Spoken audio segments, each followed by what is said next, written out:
سلمان صاحب بھی بات کر رہے تھے، یہ جو پارلیمنٹری سسٹم آف گورننس کی یہی خوبی ہے اور یہ اس کی بہت بڑی خامی بھی ہے، یہ چیز لے کے بیٹھتی جا رہی ہے.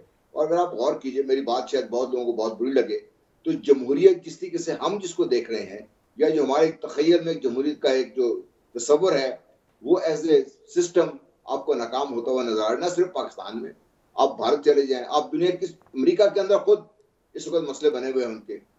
تو میں یہ جو مسائل ہمیں سمجھنے کی ضرورت ہے، پاکستان کی جو ہماری جو گراؤنڈ سچویشن کو سمجھنے کی ضرورت ہے، اس کے مطابق. اور دیکھیے یہ جنرل صاحب، آپ کی گفتگو سے مجھے یہ سمجھ میں آیا کہ ہمیں جمہوریت اپنے بچوں کو پرائمری کلاسز سے پڑھانی شروع کرنی چاہیے، ان کو تب سے پتہ چلے کہ آزادی اظہار رائے کیا ہوتا ہے، کیونکہ اتنا آمرانہ نظام ہے یہاں پہ، تو سوال کرنے کی اجازت اسکولوں میں بچوں کو نہیں ملتی ہے.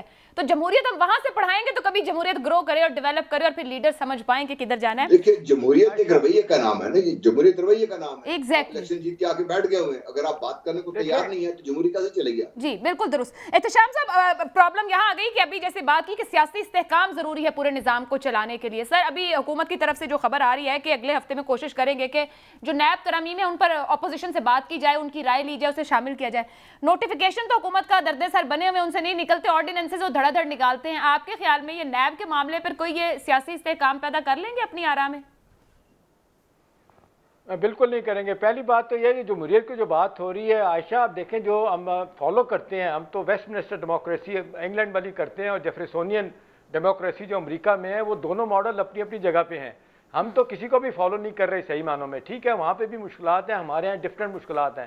دیکھیں، ہمارے یہاں اب یہ طے ہو گیا ہے، ایک بات بز ورڈ یہ ہے کہ جو مافیا جو اسٹیٹس کو ہے، اس نے پہلے حکومتوں کو بھی نہیں چلنے دیا اور یہ بیچاری لولی لنگڑی حکومت ہے. ابھی آپ دیکھ لیں پناما پہ اس میں اپنا کیا کہتے ہیں پنڈورا پیپرز میں عائشہ نام آیا مونس الائی صاحب کا، وہ فیڈرل منسٹر ہیں. اطلاعات یہ ہیں کہ کہا گیا کہ جی کہ جو وزیر ان میں انوالو ہیں ان کو استعفیٰ دینے چاہیے. ادھر سے کہا جاتا ہے، جواب یہ آیا کہ جی 4 بندوں کی وجہ سے آپ کی حکومت قائم ہے، اگر مونس الائی کو آپ سٹیپ ڈاؤن کروائیں گے تو ہمارے باقی لوگ بھی باہر آ جائیں گے، حکومت دھڑام سے نیچے آ جائے گی.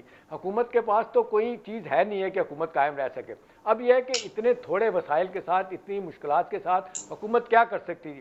میرا خیال ہے سیاسی باتیں بہت ہیں اپنی جگہ پہ. اب سوال یہ ہے کہ جب سارا دن آپ گورننس سسٹم، آپ دیکھ لیں کہ 20 سال کی تقریریں اٹھا کے دیکھ لیں عائشہ، عمران خان صاحب کی، وہ 80% گورننس سسٹم کو بہتر کرنے کی بات کرتے تھے.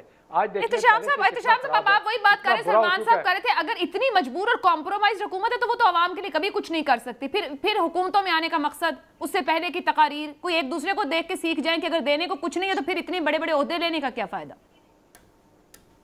بالکل، آپ بالکل صحیح کہہ رہی ہیں. دوسری یہ ہے کہ جس طریقے سے پرائم منسٹر صاحب نے اپنے لوگوں کو ارد گرد کے لگایا، اب یہ آپ کو یاد ہے، آپ کو کیا کہا تھا کہ ہر 3 مہینے بعد اکاؤنٹیبلٹی ہوگی وزارت کی، میں دیکھوں گا کس نے کام کیا، جس نے نہیں کیا ہوگا نکال دیں گے. ابھی دیکھیں کتنی دفعہ ریشفل ہوئی ہے، 2-4 بندے ادھر ادھر سے ادھر ہوئے ہیں، کسی کو فارغ کیا گیا. جن کو فارغ کیا، عمر کیانی آپ دیکھ لیں، 12 ارب روپے کی کرپشن کہتے ہیں میڈیسن میں ہوئی تھی، ان کو وہاں سے نکالا، وزارت سے سیکرٹری جنرل پارٹی کا بنا دیا. کوئی بندہ یہاں سے گیا جس چیز پہ الزام ہوا ہے. تو اب تو لوگ دیکھ رہے ہیں پرائم منسٹر کی طرف کہ بھی آپ تو بڑے کلین آدمی ہیں، مان لیا آپ کے اوپر کوئی دھبا نہیں ہے. بڑی کوشش کی گئی تھی پنڈورا پیپر میں آپ کو کھینچا جا سکے، نہیں. وہ پریمبل میں جو انہوں نے لکھا ہوا ہے کہ ان کے ارد گرد کے جو ہے نا، ان کی کیبنٹ کے لوگ ہیں وہ اس میں انوالو ہیں، وہاں پہ بھی انہیں کامیابی مخالفین کو نہیں ہوئی. اب سوال یہ کہ جی یہاں سے آگے جانے کے لیے حکومت کے پاس لوگوں کے لیے دینے کے لیے کیا ہے؟ ابھی ایک ہی بات آ جاتی ہے کہ 1-2 سیکٹر لے لیں. ابھی انرجی سیکٹر کو اگر بھگتا لیں، ابھی دیکھ لیں 2 ٹریلین سے زیادہ کا آپ کا سرکولر ڈیٹ ہو چکا ہے. 1 ٹریلین سے قریب جو ہے نا آپ کا یہ گیس کا جو ہے نا سرکولر ڈیٹ ہونے کو ہے.